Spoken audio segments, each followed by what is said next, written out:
Assalamualaikum warahmatullahi wabarakatuh.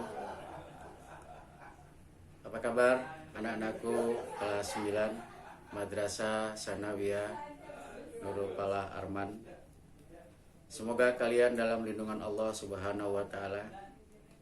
Tetap di rumah, hindarkan dari kerumunan, jaga jarak.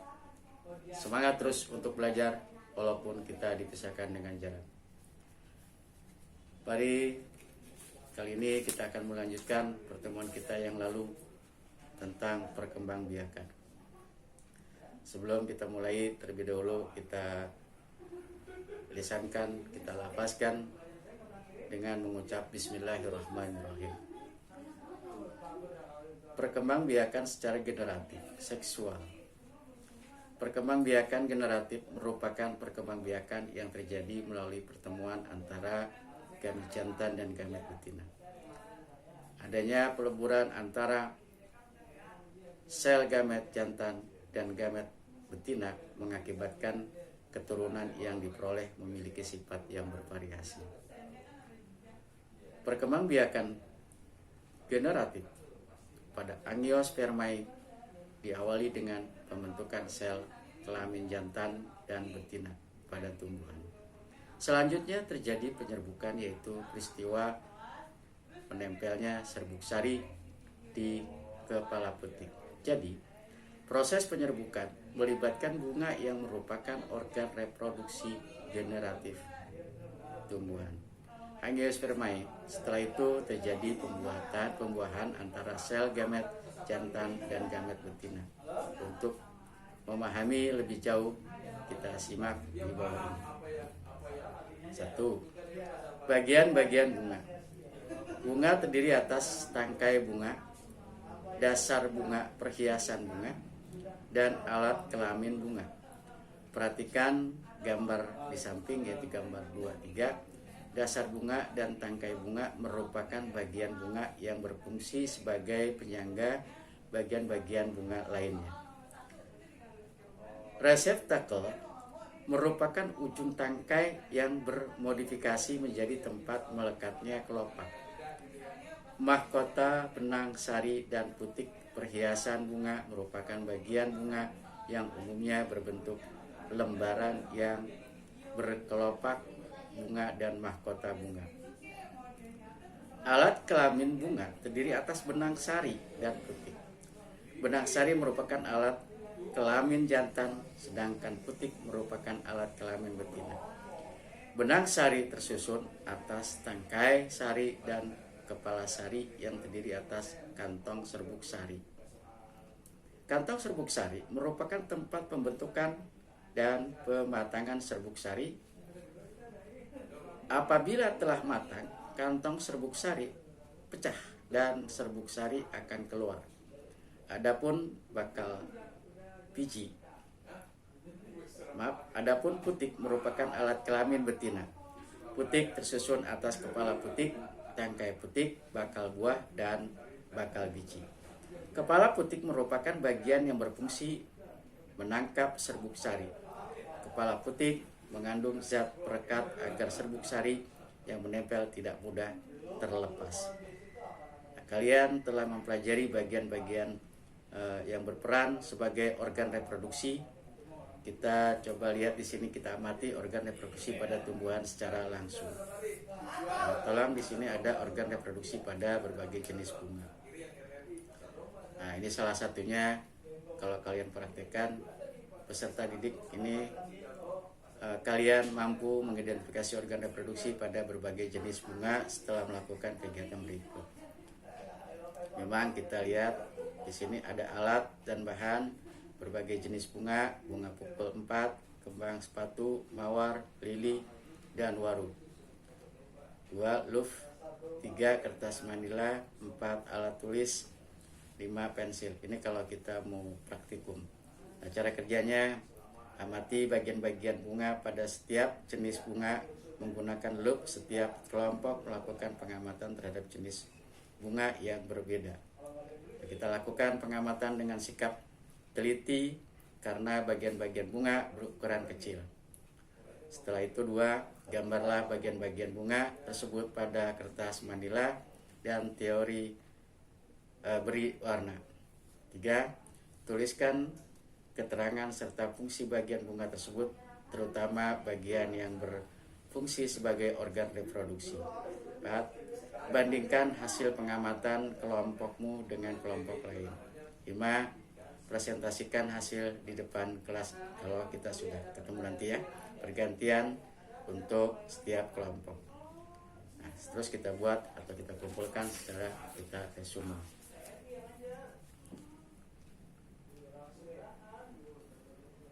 Nah, hasilnya praktikum. Di situ ada gambar bunga, ada keterangan bagian bunga, fungsi, pertanyaan dan diskusi. Nah, untuk unjuk kreativitas.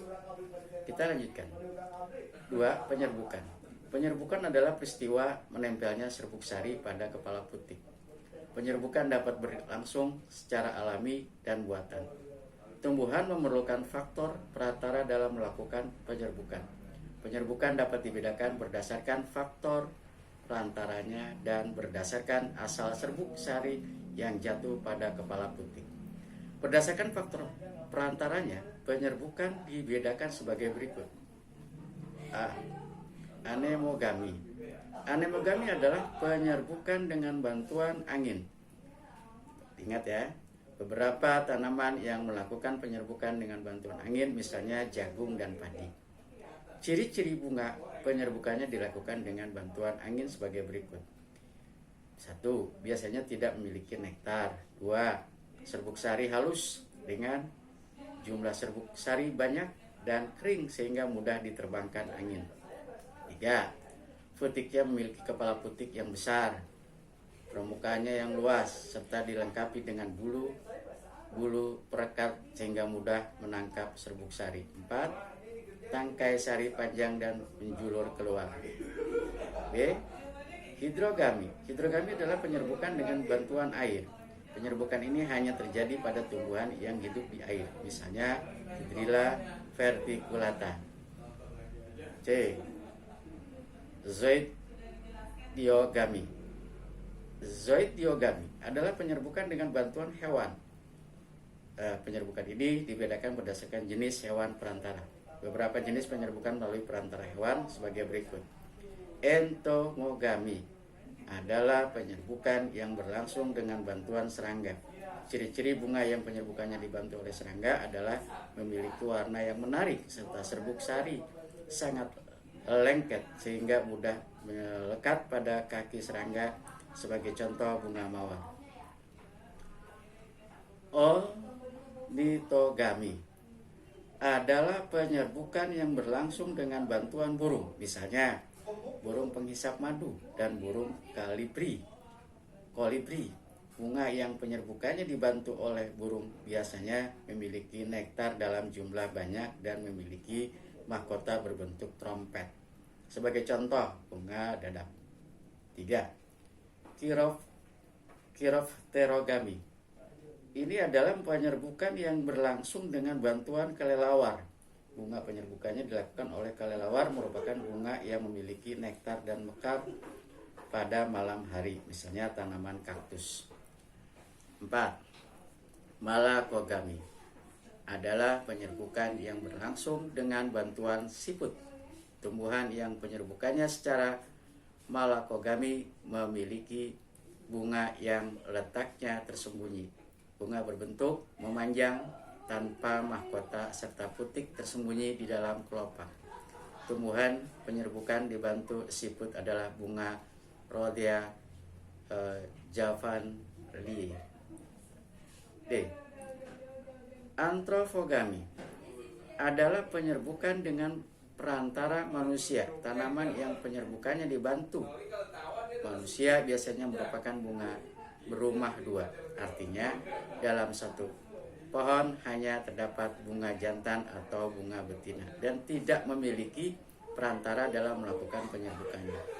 Ada juga beberapa tanaman yang serbuk sarinya sulit untuk bertemu dengan putik sehingga tidak dapat melakukan penyerbukan sendiri. Misalnya bunga anggrek, bulan, dan bunga vanili. Berdasarkan asal serbuk sari yang jatuh pada kepala putik, penyerbukan dibedakan menjadi 4 sebagai berikut. Autogami, penyerbukan sendiri. Autogami adalah peristiwa menempelnya serbuk sari pada kepala putik bunga itu sendiri, misalnya pada bunga tumbuhan kelompok Papilionaceae. B. Gitonogami, penyerbukan tetangga, adalah peristiwa menempelnya serbuk sari pada kepala putik yang berasal dari bunga lain pada tumbuhan itu sendiri.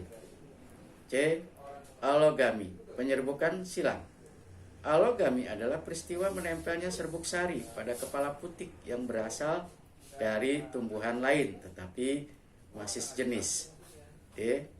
Hibridogami, penyerbukan bastan, adalah peristiwa menempelnya serbuk sari pada kepala putik tumbuhan lain yang berbeda jenis. Nah, penyerbukan ini jarang terjadi secara alami. Serbuk sari yang berasal dari tumbuhan lain tidak dapat melekat kuat pada kepala putik. Hal tersebut terjadi karena adanya gaya adhesi dan kohesi, yaitu gaya tarik-menarik antar molekul yang berbeda. Gaya adhesi pada serbuk sari dan putik sangat lemah sehingga serbuk sari mudah lepas dari kepala putik. Selain itu, pada permukaan serbuk sari terdapat senyawa kimia, lipid, dan enzim. Senyawa kimia tersebut akan bereaksi dengan senyawa kimia yang terdapat pada kepala putik. Jika senyawa kimia yang terdapat pada serbuk sari bunga jenis lain tidak sesuai, reaksi kimia tidak akan berlangsung. Akibatnya tidak akan berbentuk bulu serbuk sari sehingga tidak akan terjadi pembuahan. Nah, kalian telah mempelajari tentang berbagai proses penyerbukan. Kalian nanti dapat mengenal atau mengetahui hewan yang berperan dalam proses penyerbukan pada beberapa jenis bunga. Untuk mengetahui, kita mungkin akan melakukan kegiatan kembali. Kalian lihat di situ ada mengidentifikasi jenis-jenis perantara yang dapat membantu penyerbukan. Dan kalian sudah sama-sama ketahui adalah kupu-kupu, kumbang, dan lain sebagainya. Sekian pertemuan kita kali ini. Kalau kalian pelajari kembali, kalian ulang kembali, nanti akan kita lanjutkan dengan pelajaran selanjutnya, yaitu tentang fertilisasi atau pembuahan. Sekian, kurang lebihnya mohon maaf. Billahi taufiq wal hidayah. Wassalamualaikum warahmatullahi wabarakatuh.